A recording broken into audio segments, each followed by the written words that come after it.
And I believe we are recording. So welcome everybody to part 2 of the Power BI training. Part 1 was just what it looks like to a user when they're looking at a Power BI report. Today we're going to talk about how to create those reports and then publish and share. So first we're going to talk about how to import data. Then we're going to talk about how to transform the data and get it into shape and cleaned up before you make your report. Talk about how to make the report, how to save it, refresh it. And then it gets a lot more complicated, I think, in the final topic, which is how to publish and share and how to be on the receiving end of a published and shared Power BI report and data set. So the first thing we're going to do is open up Power BI Desktop. On mine, I have it right here on the desktop, so I just click it. And I'm already signed in, but when you open it up, you're going to need to sign in. And again, don't use your normal email address. You're going to use the special username and password that was supplied to you by the PIHP. So when you open up desktop, you're going to see this welcome mat, close it out. And then in the upper right, sign in. And you're going to use that special username and password that was given to you by the PIHP. Hey, Jessica, this is Kate. If we already actually have a Power BI account, do you still want us to log out of that and use this one, even if we have it? Okay. Yes, because in order to see all the content we're going to talk about, you have to have, that username has got to have been given access and you won't see it. Gotcha. Question.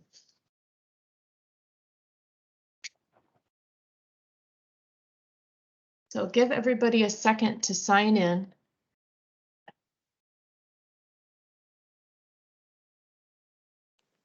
While you're doing that, let me just give you a little background on what we're going to be analyzing today. The data set that we're going to import is based on Cricket Report 1020A, which lists out authorizations in the time period that you select. In the example, we're going to be using October 2019 data from Cricket Report 1020A. So that we're not looking at personal health information, I took that report, downloaded it, and removed all the PHI. So instead of case number, there's a fake case number. Instead of staff, there's fake staff and stuff like that. So we're going to be importing this data set into Power BI and analyzing it. But just so you know, you could do this exact same thing with the actual report output. We're only doing this to avoid flashing PHI where we ought not. And so this is the data set that you have before now saved, a local copy somewhere that you can access it right now. And that is what we're going to do. Is everybody here? Everybody looking at Power BI Desktop with your special username up here? Okay. So the first thing we're going to talk about data-wise is the simplest one, which is pulling in Excel data. There's several ways you can do that. One is right here, front and center, import data from Excel. You could also go to File, Get Data, and you could hit Excel Workbook right there.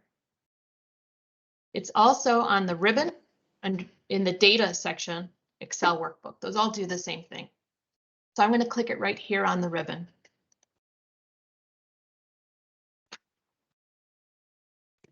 So now is the part where we're going to navigate to the data set that you saved a local copy of. And that's 1020A auths DID, that means de-identified. I'm going to hit open.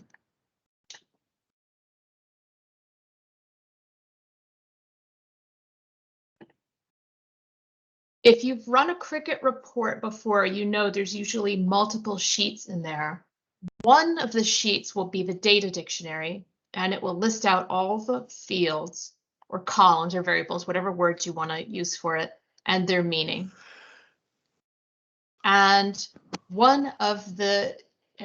there will be other sheets in addition to that. Like in this particular report, there's a sheet called details, and you can see that lists out all the auths. So that's a nice feature of Power BI is you can look at the different sheets first to make sure you're pulling in what you intend to pull in. Once you find the data set sheet, click the checkbox. If you're absolutely positive that there is no cleanup or transformation that you need to do on this data set before you start building your report, you could hit load right now. But best practice is to do your cleanup first. And the way you do that is by hitting transform data. So when you hit transform data, you're taking a little detour before you come back to this main window, where you're going to do all your data cleanup and inspection in a window called the Power Query Editor, PQE. So this is what it looks like. There's a zillion things you can do in here to clean up your data or transform your data or what have you. I'm only going to hit a few useful steps. But you can read up on other stuff in the link that I provided in the handout. So here's a few useful things you could do in Power Query Editor. First thing, in the original data set, in the details sheet, the very first row had a title. Instead of it containing the column names, it contained a title. So it didn't read the column names in right. This must happen a lot because they have made a button whose only purpose is to fix this specific problem. If this happens to you, then you want to go up here to this button that says use first row as header. You click it, it fixed it. Now it got rid of that title and it's pulling in the column names correctly.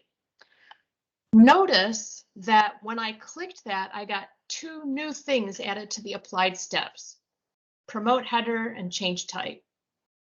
Every single thing you do here is being recorded in a sort of macro here in applied steps.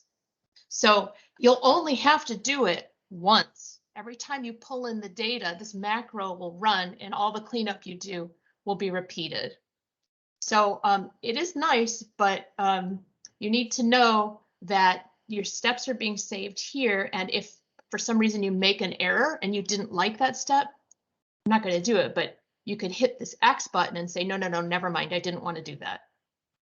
So the applied steps should be the list of things that you want applied, programmed steps every time you refresh the data. Okay, so that was the first one. We promoted headers.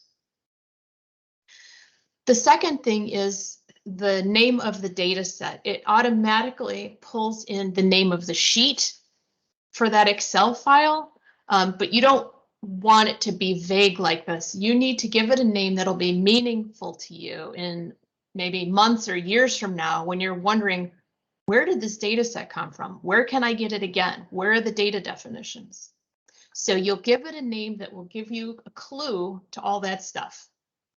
To do that, you right-click the name, you hit rename, and then I'm going to call this Cricut Report 1020A because that's the information that my future self is going to need in order to find out what are the data definitions, where's the data dictionary, how do I get this data set again, where did it come from?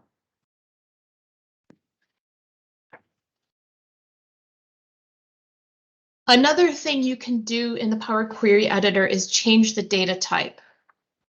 When Power BI pulls in your data, it assumes a data type for each column. If it says ABC here, it assumes it's a categorical variable. If it says 1, 2, 3, it's assuming it's a numeric variable, something you could add up or subtract or multiply, whatever. There's a few others. There's dates. It's represented with a little calendar. And some other types.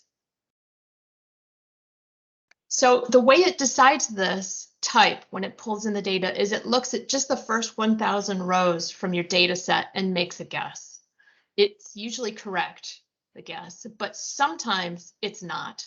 And you'll need to fix that here if it didn't guess correctly at the data type. Sometimes the fix you make will be more cosmetic. So for example, percent of units used. It's reading it in as a decimal. I find it easier on the eyes to have percents formatted as percents. So to change that, what you do is you click on the icon that's telling you the data type, and you just change it to what you want. I want it as a percent. You hit replace current, and voila.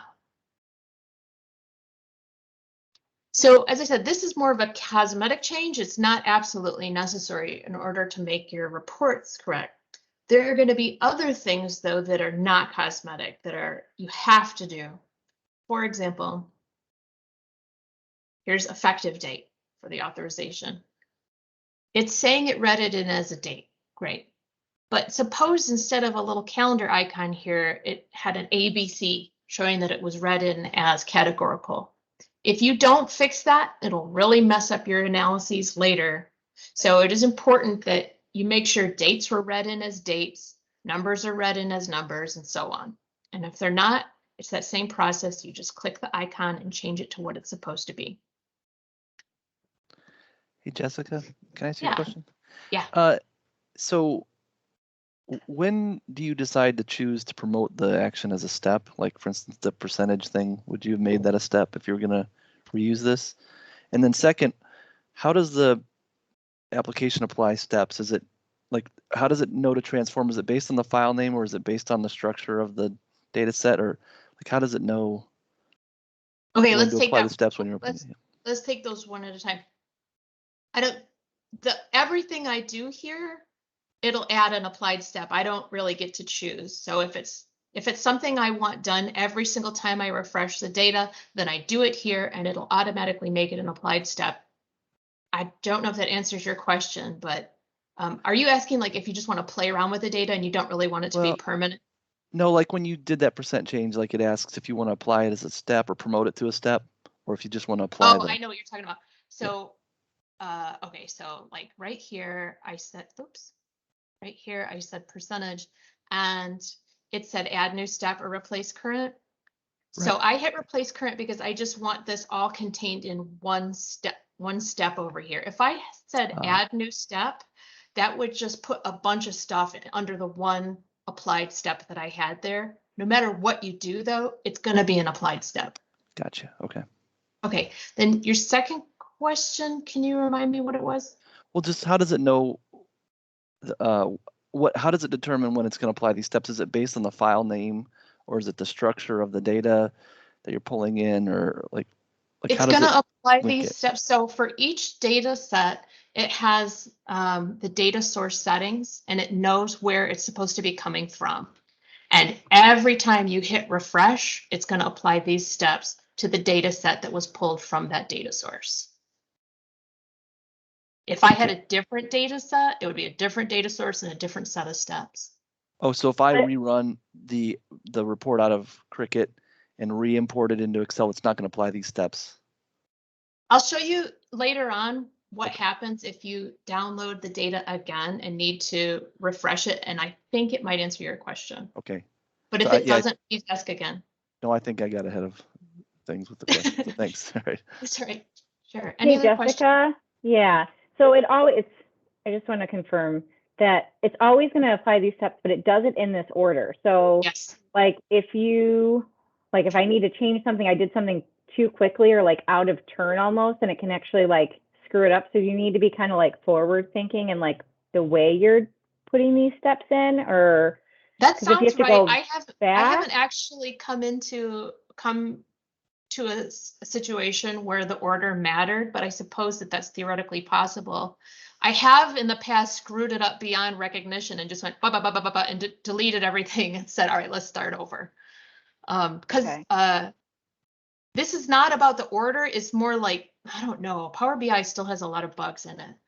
They're updating it like once a month. I don't know if you guys have noticed that, those of you who've already downloaded it. So things change and there are bugs, and it's easy to get into a situation where you're like, what the heck is going on here? And just like, I'm starting over. Okay, But I just yeah, wasn't sure if you had to but- like really pay attention to the order you're doing these in, or if it like kind of didn't matter. I'll tell you that so far I have not paid attention to the order and it has not gotten me in trouble. That's not to say that it is the correct way to do things. Okay, thanks for the disclaimer. Sure. Any other questions at this point? These are good questions. Okay. So we've talked about how to promote headers. We talked about how to change the data type. Another thing you can do here is you can actually add columns to the data set if you don't already see something that you need. For example, so we have a list of authorizations. We have the service provider and the organization type for that service provider.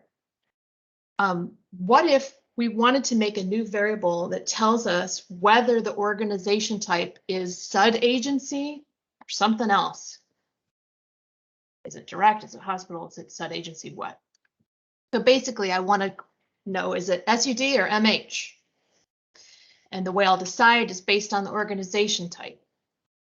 Well, since I want a new variable that is conditional on a variable that's already in here, then I go to add column, and what I choose is conditional column because I'm conditioning on something else. And if you're following along, I'm on page 18 of the handout. So this is the way you do it. My new variable name I'm going to call SUD or MH or whatever you want to call it. Spaces are allowed. And then you start going through your if-then logic underneath.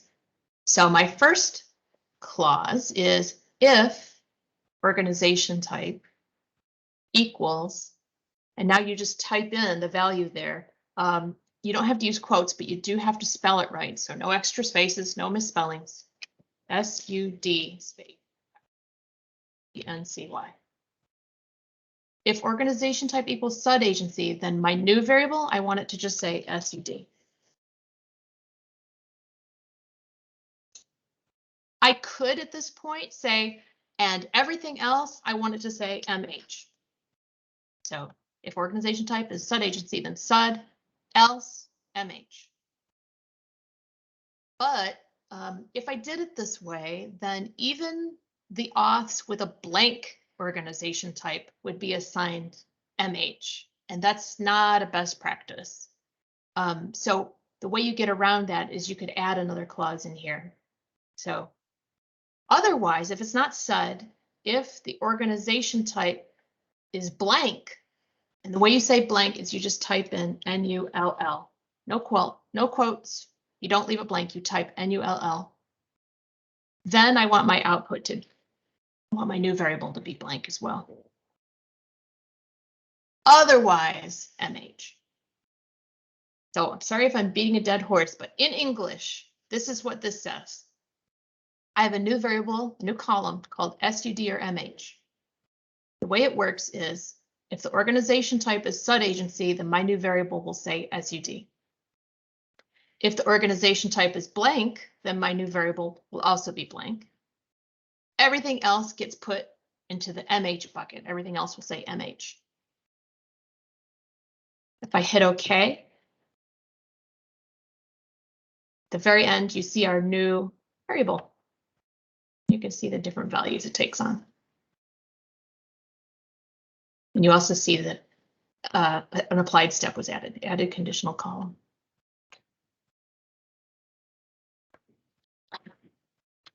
So in addition to changing format and adding variables, you can also use the Power Query Editor to check out the data and to see if there's any anomalies.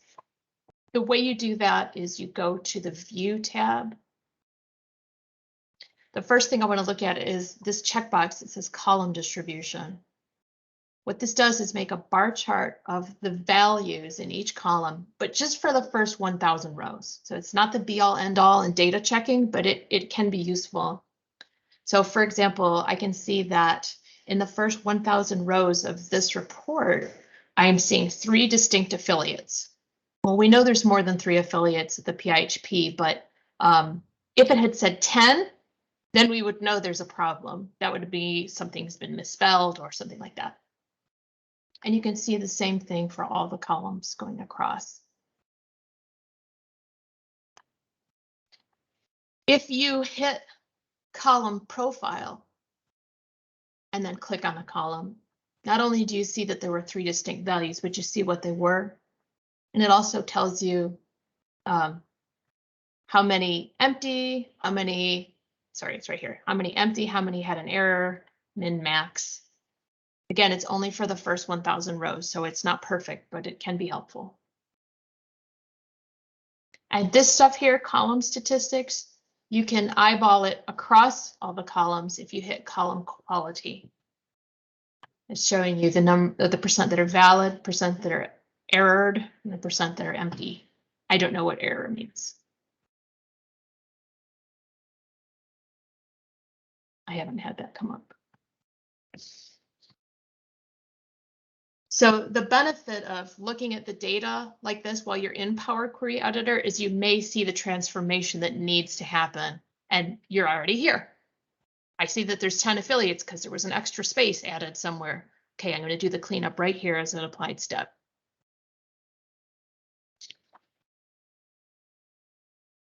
So once you've got the data all cleaned up how you want it, the way you get out of Power Query Editor is you say close and apply.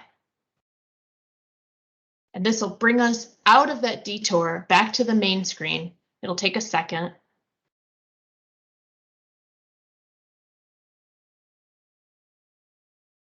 This program is really very laggy. You'll notice a lot of waiting.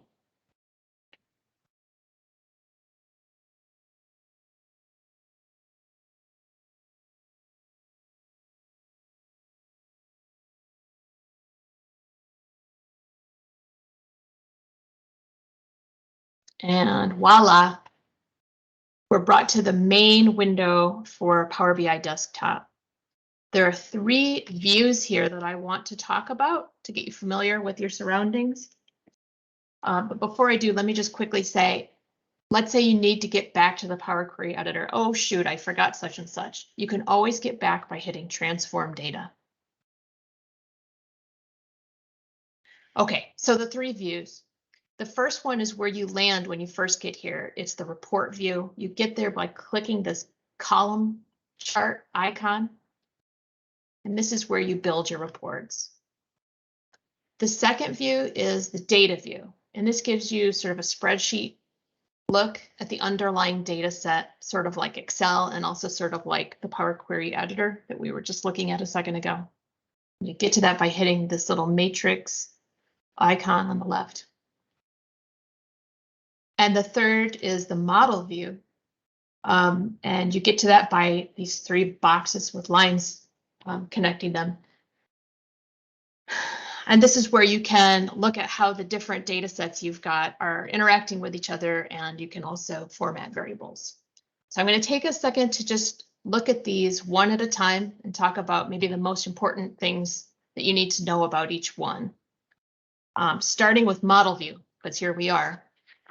In this particular analysis, I only pulled in 1 data set, Cricket Report 1020A. It will not be uncommon, though, for you guys to be pulling in multiple data sets. Like if I right now went get data Excel workbook, I would just get another data set. I wouldn't be replacing the one I just got. You can get as many data sets as you want. And when you do, they're all going to be showing up here as a box. 1 box, 1 data set. And then if you guys have ever used an Access database? I can't remember the name of the Microsoft product, but it's very similar to that, where you would take the key from one and drag it to the key from the other, and you could show how those different data sets are related to each other if you want to. So that's what they're calling the model. The other thing you can do here is on the right, under the fields pane, you see your different data sets. In this case, there's just 1. When you expand it, you see the different fields, different columns. this data set. So this is all the stuff we were just looking at. You can even see SUD or MH, that new variable we made. If you click on any one of these variables, you can change the properties for the variable. So you could change the name, you could change its description. When you hover over it, you'll see the description, the synonyms for lookup. And something that's really handy is this thing called a display folder. If you've got a giant data set with a whole bunch of columns, it gets a little unwieldy and hard to find things. So what you can do is, let's see, here's CPT mods 1, 2, 3, and 4. I'm going to hold down the Shift key and click through. So I've highlighted all of them at the same time. And now in display folder, I'm going to say modifiers. When I hit enter, I've created a folder for those variables. And I what's the opposite of expand? Contract, I guess. Contract it, and that's less for me to see. So this becomes really useful, again, if you've got a lot of variables that you have to sort through to find stuff. So that's model view. Let's go to data view again. A second ago, I showed you how to make a new column in Power Query Editor. That is one out of 3 possible ways that you could make a new column for your analysis. I'm going to tell you the 3 ways in order of preference.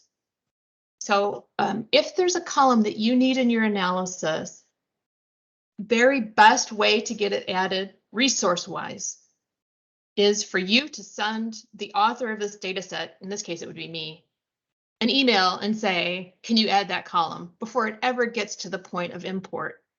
Resource-wise, that is the best. That's the best way to do it.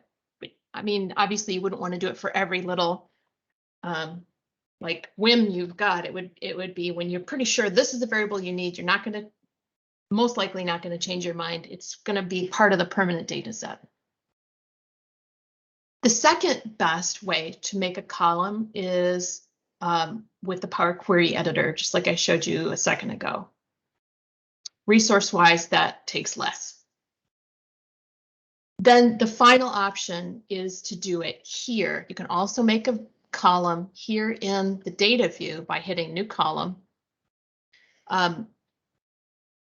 It's not the end of the world if you have to create a new column here. It just takes more resources. And another thing is the way you create a column is with a different syntax than what was in Power Query Editor. You have to use what's called DAX syntax, which is, it's not horrible, but it is pretty ugly. It's very similar to the formulas that if you guys use Excel formulas, very similar to that.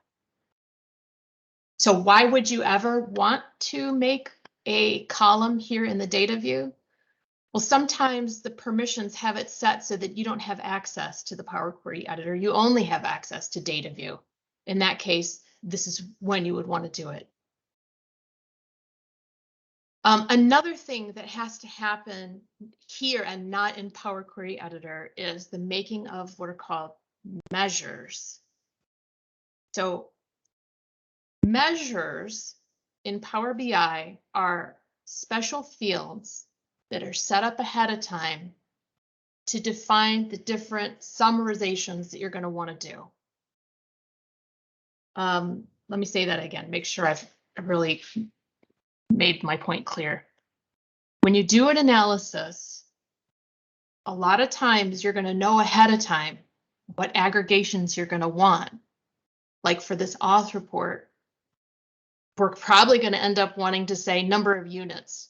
However we slice and dice it, at some point we're going to end up wanting to know number of units, total units, or number of consumers, or number of distinct consumers, or whatever. These are all examples of aggregations that we're going to want eventually in our analysis. When you know there's an aggregation you're going to want in your analysis, you're going to want to set that up special as a measure. And you cannot do that in Power Query Editor. You can only do it here, either in the data view, new measure, or in report view. It's also an option, new measure. So let's make a new measure here now to illustrate how it's done. So this is a list of auths. Probably at some point in my analysis, I'm going to want to know how many distinct consumers are represented in this data set. So I'm going to make a new measure called distinct cases. I start by clicking new measure. And now here's where I start writing in that syntax I was talking about, DAX. It gets written up here in this little window. You start by typing out the name of your measure. I'm just going to say distinct cases. It's okay to have spaces in the name. Then you hit equals. And now you type in the formula. One of the nice things about Power BI is the autofill feature is very good. So if I just type in the word distinct, I can already see the choices that are out there. I recently learned more about these. Distinct count will tell you the number of distinct values, but it will include blank. So if there was blank case number, at least once in this data set, it'll count that as a distinct value for case number. If you say distinct count no blank, it'll only count the distinct non-blank values. And I know I said in the handout distinct count, but I didn't realize this distinction, so to speak, at that time. So I'm going to change what I recommend to distinct count no blank. I don't want to know how many blanks in addition. I only want to know the number of non-blank case numbers. So you hit tab to choose the function. You could at this point scroll through the different variables to choose from. You could also, though, just start typing. I know it's going to be case number, so I'm going to start typing case number, CAS, and I only got as far as CAS, and I already see that it's restricted my options to these two. I want the top one, case number. I hit tab to make it so. Right run and enter. So this is how DAX formulas work. The name of the new measure or column, whatever you're going to do, equals, and then your formula. Unlike when we made that new column in Power Query Editor, well, we got to see it right away. We do not see distinct cases as a new column in this data set. But what we do see is it's listed here under the fields in the fields pane. If you ever want to get back to edit how that measure is defined, you can just click it and you're right back here. You can make all your changes and hit enter and it'll be done.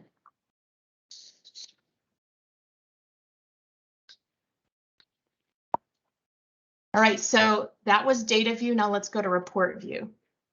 This is where you build your report that the user will see. This is the blank canvas. It's a very large topic, how to make visualizations, how to make reports. I'm really only going to brush the surface here. But the good thing is it's very intuitive and all the visualizations pretty much work the same way. And that is this. You click which visualization you want. Like let's say I want a cluster column chart. I click it, I get a blank one on the left. Then I populate its parameters with the fields from the right. So here's that measure I just made. For example, I'm going to drag distinct cases over to the values box. This is really similar to if you've done pivot tables in Excel. In the bottom right of that fields pane, you know, that's where you would do your aggregations, and it's called values. So it's really similar to that. Only difference is we've predefined what that aggregation is going to be. Distinct cases. This is pretty boring on its own, but it starts to get more interesting as you slice and dice it. Like I could take affiliate and drag it over to legend. That's one way to look at the data. Sometimes this is beneficial, not this time. It's better to drag it over to axis, I think. I mean, this is really just a matter of preference, what looks best to you. There's also this thing called small multiples, which is neat. If you do it like this, you get a whole new graph for each level. and you could be doing like this, SUD and MH in the legend. And now it's by affiliate. There's a bunch of stuff you can do.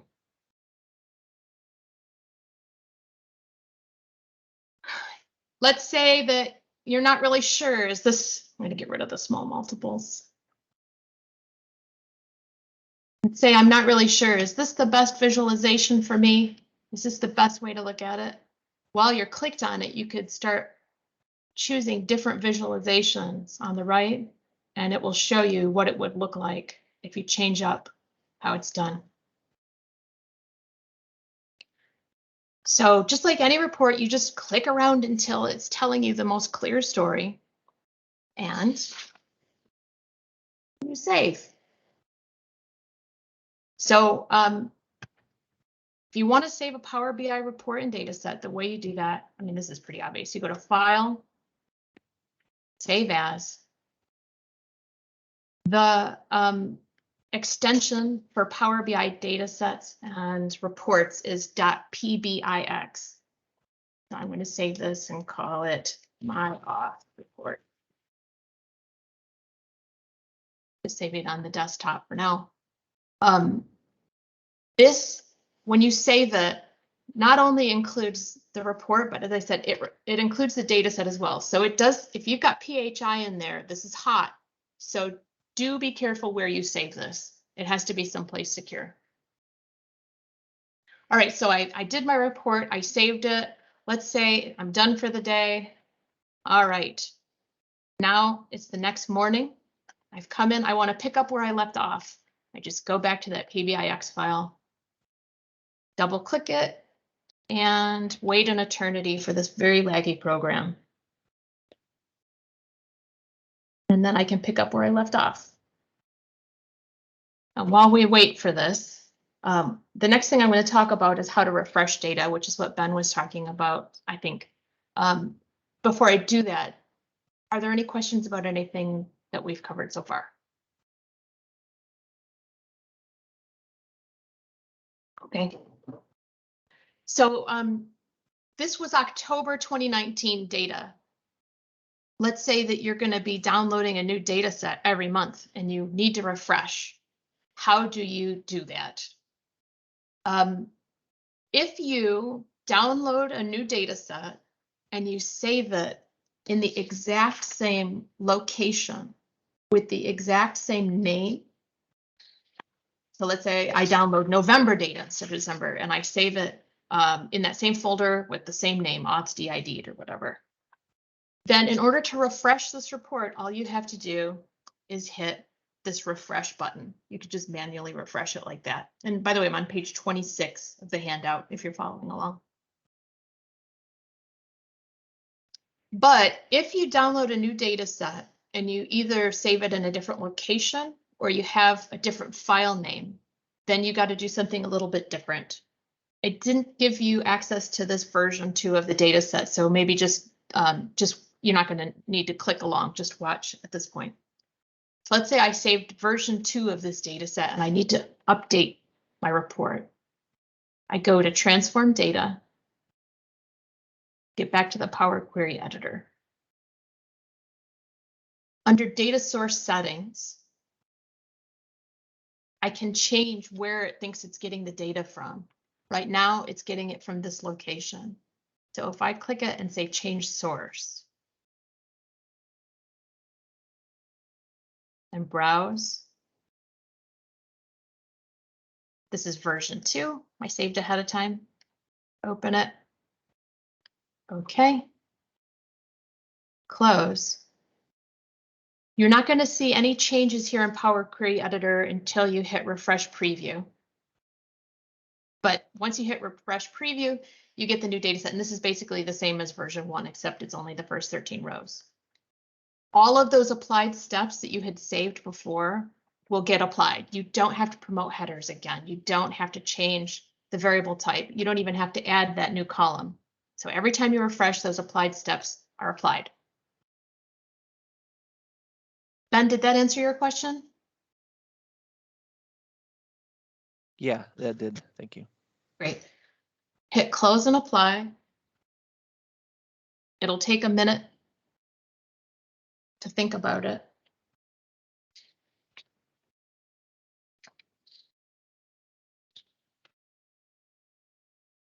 A long minute.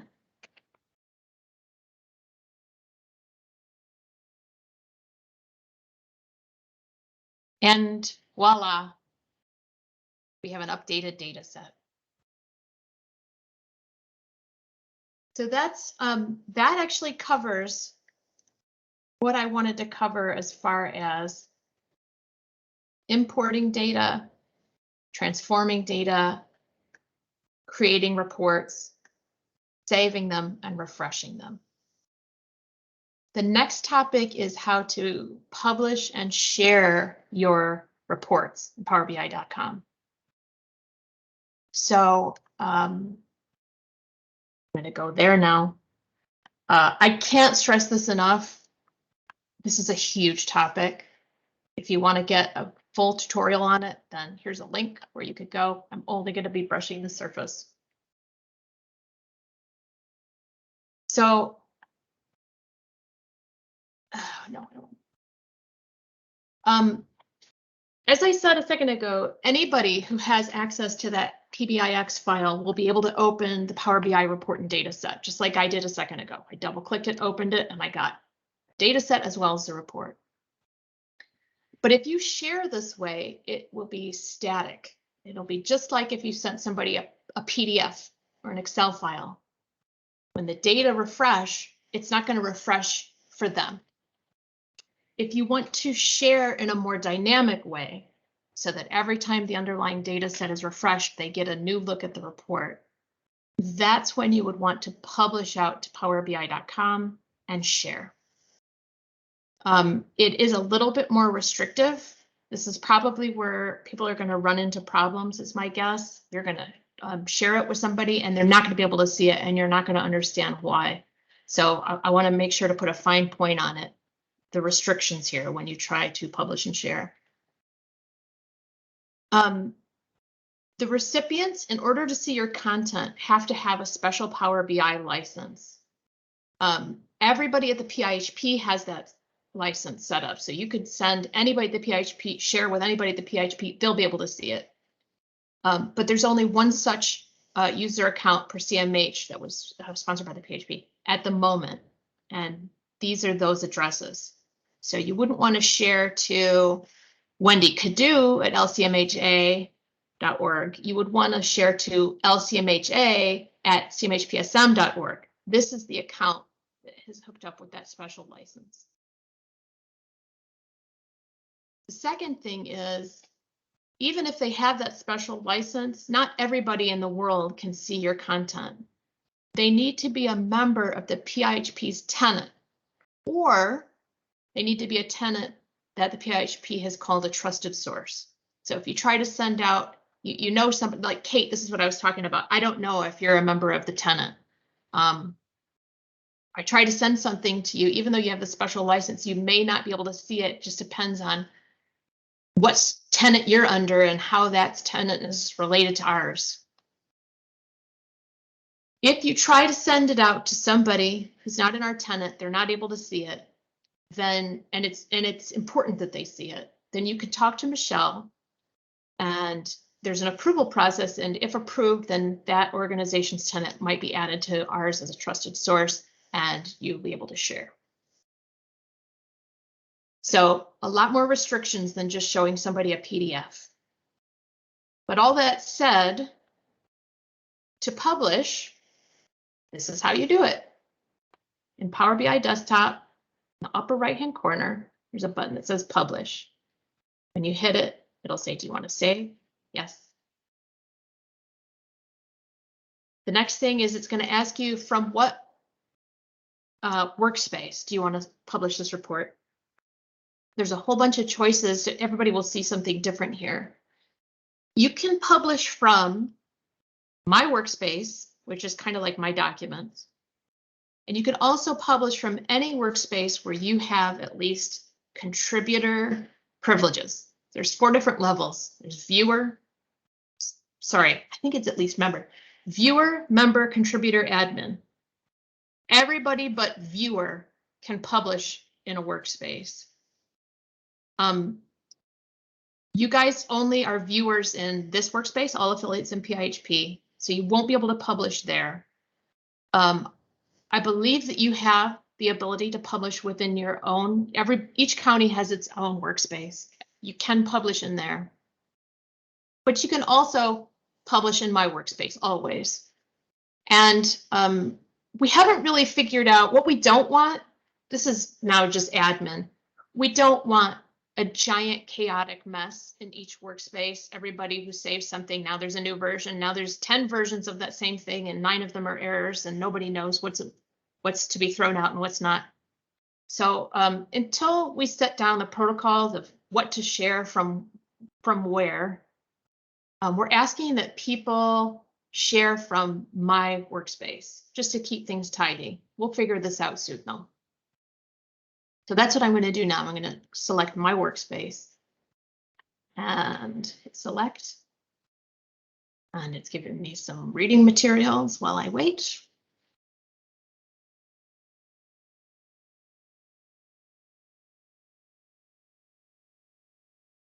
Success. Got it.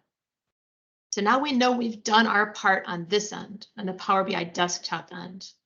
To see that published report, you have to go to powerbi.com. So get your username and password handy. Open up a browser and just type in powerbi.com.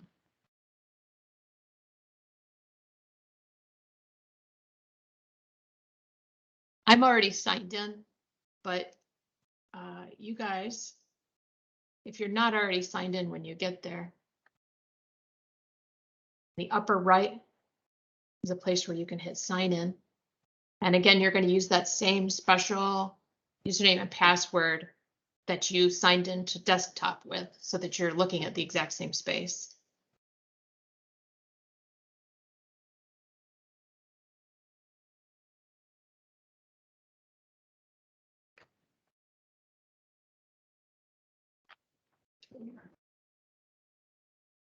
All right, so I'm here in powerbi.com. I'm looking at workspaces. And here's all the workspaces that I have access to. And at the very top is my workspace. And there it is, my auth report. It says it was refreshed today at 9:50. That's the one I just made. And if I want to view it, I just click there. And voila.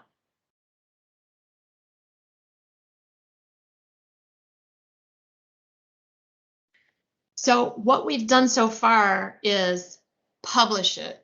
We have not yet done the second step, which is sharing it. These are two separate steps. You publish from Power BI desktop. You share from powerbi.com. So let's do the sharing now. Let's say I want to share my auth report with people who can see it. If I hover over it, I see this little arrow thingy. I'm going to hit share. And now you're given options for how this can be viewed by outsiders. The first thing is you're seeing that right now it's set so that anybody who has in your organization who has the link can view it. And what I could do here is just hit copy link and open up an email and send it to all staff or whoever you want to send it to. And then they could use that link to get to your report. But let's say you don't want it so that everybody in the organization with the link can view and share. The way you change that setting is you just click on that word right there, and now you get the different options. If you hit people with existing access, that means, let's say you shared it in a workspace where a bunch of other people are at least viewers. Then they're going to automatically see this report. You don't even have to really share it with them. They're just going to see the report when they go into that workspace. But if you want to do the extra favor of sending them a link, then you could choose this, hit apply, and copy the link and send it in an email.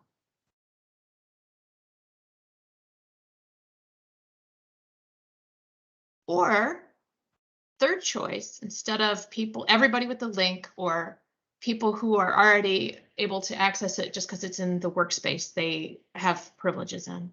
The third choice is just specific people. And by the way, with this and I think people in the organization, you have these other choices. You can allow or disallow them to share the report with other people. And you can allow or disallow them to build content based on the data set. So let's say you chose this, you want specific people and you want them to be able to share it and you want them to be able to make their own reports based on this Power BI data set. If you hit apply, same thing. Like let's say CMH. I want to share it with the Lenaway gang. I could either, by the way, hit send here, or I could just hit copy link.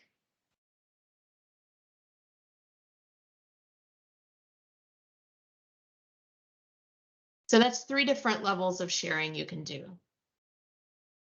Let's say that we did that. Sorry. Let's say that you've been doing that. You've been sending out links to people for a while now, and you've sort of lost track of who you've sent it to, who has access to this report. You can manage the permissions by, in this same place where it says send link, over to the right, there's an ellipsis. If you click that, then you get the manage permissions button. So you can see how you've managed the permissions so far. You can see specific people. Lenaway has been given access to this. I could change that right here. I could say remove. I don't want them to have access anymore. I could change this, so on.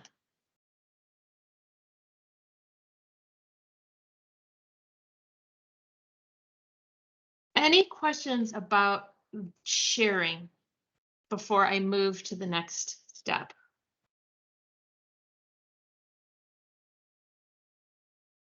Okay. The last thing I want to talk about is maybe the most confusing part of Power BI. And that is how to be on the receiving end of a shared data set, what that looks like and what permissions you have and don't have. The Lenaway gang has been fooling around with this for a few months, and we learn new things, I feel like, all the time, like, oh, shoot, that's not going to work. It's not as straightforward as I'd like. So I just want to outline what our landscape looks like here. So I'm on page 30. So number one, what if you have access to a Power BI data set? What does that look like? So show the desktop. I'm going to open Power BI desktop again. In the beginning of this training, we talked about how to import data from Excel. That's only one way that you can get data into Power BI desktop. Another way is, instead of having gone to Excel, you could say home, get data, Power BI data sets, like this. File, get data, Power BI data sets. It's going to think about it a bit. And now it's showing me all the Power BI data sets that have been published to which I have rebuild permissions. All my own data sets, obviously. Plus, if anybody gave me, that one part we were just looking at under permissions, the ability to build content. That's what that is. So all the data sets that I can build off of. I am going to choose fee schedule. We looked at this data set for part 1. You click it and you hit create. And now you see a blank canvas. And in the fields pane, we see the data set and all the fields. I could start building content right now. Notice what we don't see the problem here is data view is missing and transformed data has been grayed out. So what that means is you have no ability to transform the data when you're doing it this way. When you're pulling in a Power BI data set, a published data set, you get what you get. No more transformations allowed. If you need a transformation, you have to ask the author of that data set to make that transformation. You can make measures, though. I want to point that out. You just can't make new columns. You can't format stuff. None of that. What else you could format, actually? Let me just check. Nope, you can't. But a lot of times, this is really all you need. The data set is what it is. Great. I just want to see it like this. I want to see a clustered column chart. And I want the max rate by CPT.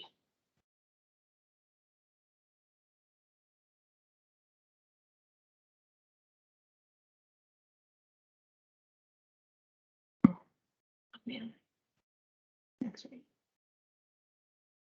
Hooray. So I have a report here. Let's say that I save it and I'm like, great, this is what it looks like now. We need to do some fixing. What the heck is going on with H2000? If the author of the data set refreshes that published data set, you're going to see this view until you hit refresh. So it works just like the refresh we were talking about a second ago, except it's somebody else who's updating the data set, not you.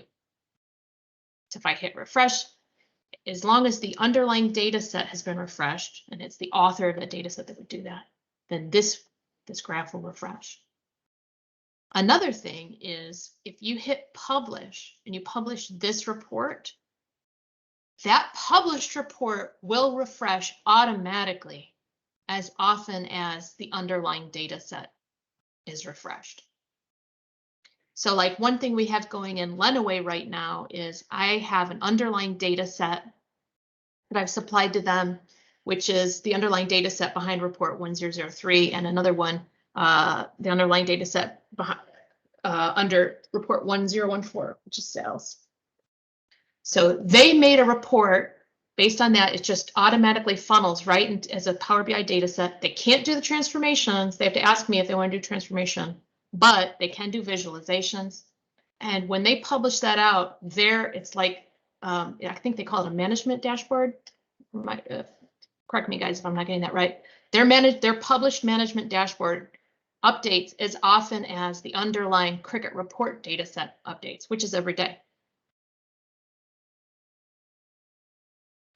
So that's how you import Power BI data sets. Again, you cannot do any of the transformations. You can do a measure. You can refresh as often as the underlying data set is refreshed in the desktop by hitting the refresh button.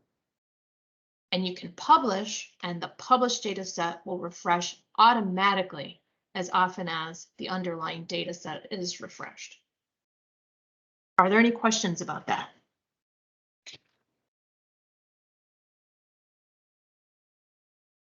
Okay, one last little thing that I think could easily get people in trouble. Why do I think this? Because it's gotten me in trouble in the past, and I want everybody to avoid that pitfall if possible. And that is sharing PBIX files with people. Instead of going through the Power BI data set route, you know that as long as there's a PBIX file and you've got Power BI desktop, you can open it. And you may have a situation where you have access to somebody else's PBIX file. Maybe they've saved it on the network and you're looking at it, or there's actually a way to get it out of powerbi.com.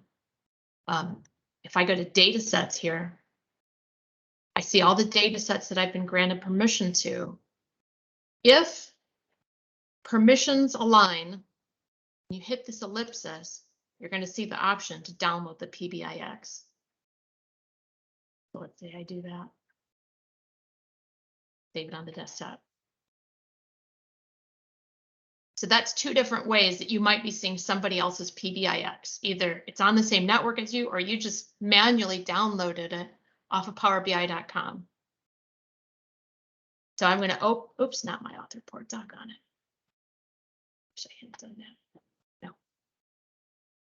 Fee schedule, the one I just downloaded.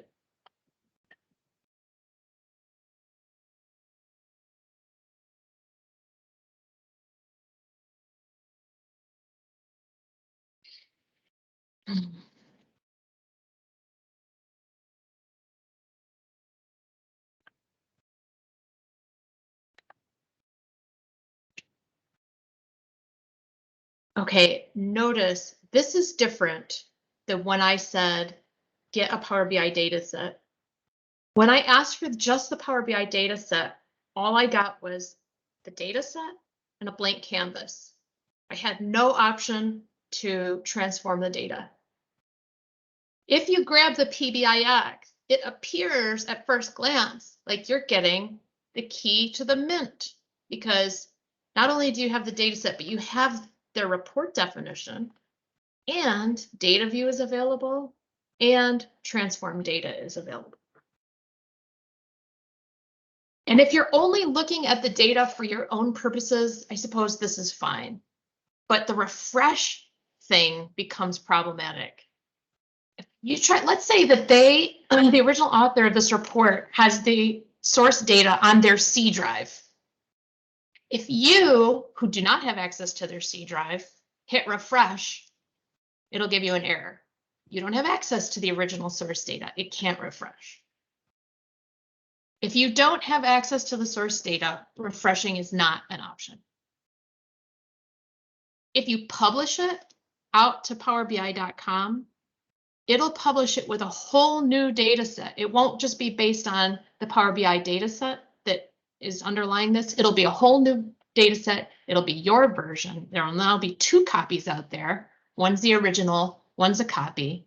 That copy will not refresh either, unless you have access to the source data. In order to get the copy to refresh, the original author would need to take ownership of that new data set for you and set up the refresh schedule. What I'm trying to say is it's a giant pain. If you try to go the using someone else's PBIX route, the owner of the original analysis will still have to be very much involved in the process. They're gonna, if you try to publish, they're gonna have to take ownership of the data set. And now there's two things to juggle. It's just not really worth the trouble, is what I'm finding. So I would advise against doing this unless you have the exact same access to the source data as the original author. Jenny Cook and Lunaway and I have been struggling with this. Jenny, do you have anything you want to add about how this all went? No, I think you covered it pretty well. It's been experience. Yeah, poor Lunaway. They've been the guinea pigs. We learned a lot. Okay, so again, if you want to make a report based off someone else's data, I really would not recommend using the PBIX file. That is more trouble than it's worth. I would instead recommend going the route of get data, Power BI data sets. Then you don't have to, then the author can still refresh it and you can still get the benefit of that, but you will not be able to transform the data. Any questions about that? I guess I had a question, like for reports we're going to share within our organization, what's the best way to set up your data source then? I mean, so that, like, you know, that we can kind of ensure that we're all able to refresh. I mean, just like a shared network resource, or I don't know. I mean, it seems. I'm still getting my head around this myself. So let me just say my latest theory, but like, I don't know really for sure. I feel like if you have the source data in some place that you can all get to, like if it's an Excel file and it's on the network drive and everybody has access to it, you could do the PBIX thing. And everybody could hit refresh and then see it, but I wouldn't recommend that as a first route, but I think it could be done. The second choice would be the Power BI data sets, where you have one person who's sort of the author guy, and they have the Power BI data set. Nope, I'm going to take that back. I think, Jenny, how are you guys doing it? Are you sharing it within Runaway? We haven't really. And so like right now we only have the one login. And so if I wanted to show Wendy what we're doing, I am making those updates, saving it, publishing, and she's able to just log in and view it like basically as me. But right, and powerbi.com. Yes, exactly. But that means Gotcha. that she could make, changes and things like that. So I'm not 100% sure yet. Yeah, that sounds right. Okay, so yes, I think that the best way to share within your organization is to publish it out to powerbi.com and use that single login to view the reports there. That's the latest theory. There's also the option, and we covered this in part 1, when you have a report, you can export it to a PDF or a PowerPoint. So if you only really want to share it with them once a month or something like that, you could go that route as well. Yeah, that's actually what I've been doing. Like you mentioned, that management dashboard. I do pull it out to a PDF just to give to like the management team once a month. Wendy's been kind of trialing and erroring some of the stuff that I'm publishing on powerbi.com. But as far as like a once a month thing, that's the absolute best way to go. Okay. Did you have something to add, Ben? Well, yeah, I mean, I was wondering, like, at some point, are we going to have like say your reports that you're running that we can run out of Cricut, are those going to be available as more dynamic or more refreshable data sources to consume within Power BI, or are we going to always have to kind of download those? And no, actually, that's Ben, you always anticipate so well what's going to happen next. So that's the very last topic here, okay, requesting Power BI data. No, don't apologize. That's a great segue. So no, if you are downloading, that would be a giant pain. Imagine being in the finance department and having to download an Excel file out of Cricut reports and then upload it into powerbi.com and do all this stuff. And especially if you're using large data sets, that could be way tedious. Instead, what we can do is, as I did for Runaway, I can make a Power BI data set that you guys can view. You can't transform it, but you can view it and you could build content off it. And it would be the underlying data set, let's say, for 1020A.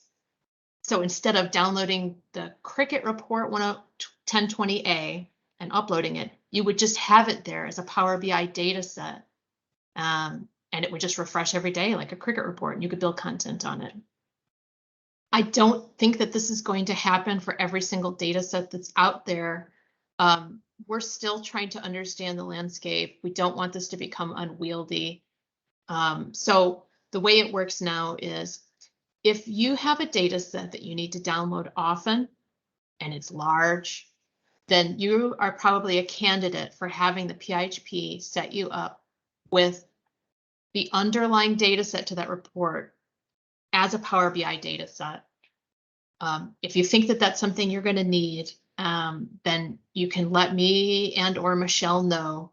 There is an approval process, so it's not everybody that asks will get it, but probably a good number of people will get this as we move on. If you're approved, then all you have to do is walk into Power BI and go to Get Data Sets, and you'll see it there, and it'll be refreshed every day. Does that answer your question, Ben? yeah, I think so. I mean, I guess like how hard is it for you to create those? Like, so for instance, do we need to be like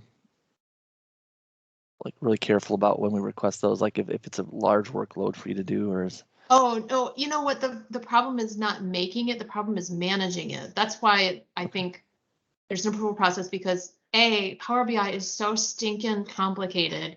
with the if this then that, and if you have, there's so many little buttons you can tweak and it changes the way the permissions work. And I think we need to make sure above and beyond all things that the information is secure and that nobody's seeing anything they're not supposed to see. And I mean, it's easy to manage in Cricut reports, but it's not easy in Power BI. So there's that. We just don't want to overwhelm ourselves with work and then end up letting something slip through the cracks. Okay. And the second thing is I don't really know yet how it will affect resources. I mean, like memory wise. But no, it's not difficult at all. The actual just hooking up with a data set is pretty simple.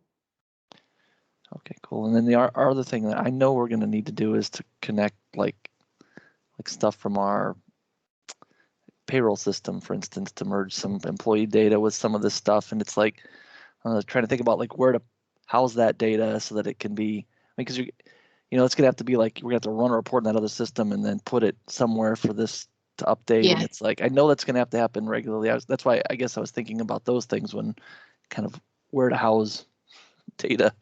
Yeah. Look at stuff. But Well, the way I would do, I don't I don't really know, but what I'm picturing right now is if you had to merge together payroll stuff, which has to be downloaded and uploaded with a Power BI report, you could do that if you have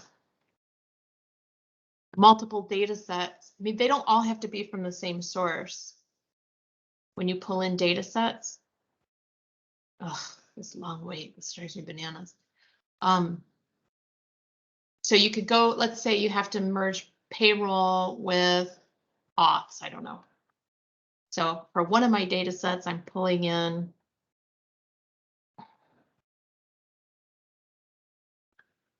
there we go. Oh, sorry, not auth. Let's say you have to, this is Lenaway's feed from 1003 and 1014. So now I'm pulling in all those data sets. And in addition to that, this is funny. I thought I could get an Excel. Wellity. Ben, when you come to that, can we work together to figure out the best way to do it? I thought that you would be able to pull in an Excel file as well, but I am incorrect, evidently. okay, well, like, can you pull in an FTP source, or does it have to be like like I was trying to? I guess I still need to dig into what all the data source options are, but or would it be? I honestly don't know, but I can tell you where to go to find out. Okay. And again, you perfectly dovetailed into the last part of this presentation, and that's where to get information. If you're really serious about doing Power BI reports, the stuff that I showed you here today is not going to be sufficient. You really do need to take maybe 2 or 3 days and sit down with this training. Everything that I've said today is from the training. It is as good as any paid training, so I really highly recommend it. So there's more about modeling data. I think that's probably what you're talking about, or preparing data, visualizing, analyzing. I would, and I did actually just take time to go through every single one of these, and it's free. And I think you'll probably learn the answers to what you're asking there, but if not, please do contact me and we can try to figure this out together. And I've got a friend over at the Bay Area CMH who helps me. He's my guru. If I can't figure it out, we can definitely ask Greg. Cool. All right, thank you. Sure. Okay, so that is really all the content I have for today. Are there any other questions before I stop the recording? Okay, I'm going to stop this recording and upload it into the CMH PSM YouTube channel. By the way, the CMH PSM has a YouTube channel with other trainings, including Power BI, or sorry, Excel pivot tables and other stuff like that. So I'll be sending that out to all of you guys, and feel free to distribute it as needed. So with that, thank you. And I'm going to stop recording.